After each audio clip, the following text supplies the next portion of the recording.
an example of the impact of modern technology on our lives is this idea that when we use mobile phones, when we go out to, for instance, have dinner with friends, just the presence of having a mobile phone on the table will mean that you don't engage with the other person as deeply as you would if the phone wasn't there. So there's a game in the US that started in the US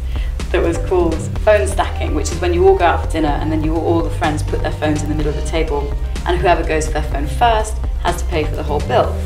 Well, psychologically it doesn't work because you're still consciously aware that your phone is there and that it could ring, so you're not allowing yourself the opportunity to connect with the other people with you as deeply as you would. So I think one of the negative impacts of modern technology is that it's not only is it kind of creating addictive habits or behaviours that don't serve us, but they also stop us from connecting as deeply as we might want to. And it's from that deep sense of connection that we actually feel more fulfilled as humans. It's one of the biggest drivers. On the flip side, because there's always a flip side, I think recent technology has enabled lots of people who are not comfortable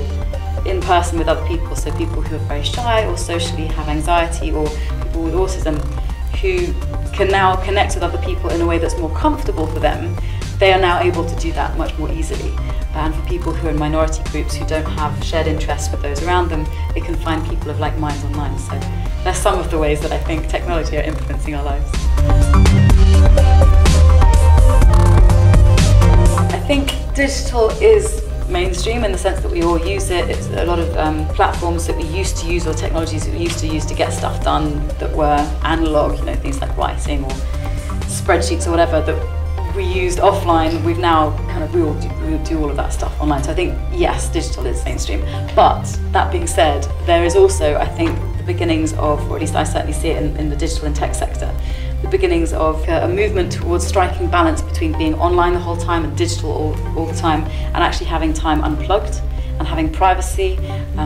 because the digital world has become so normative that we've lost a lot of what we had before. And I think people are starting to realise that there needs to be some kind of balance and some kind of conscious choice as to how we use digital, instead of it just being ubiquitous and just being mainstream all of the time.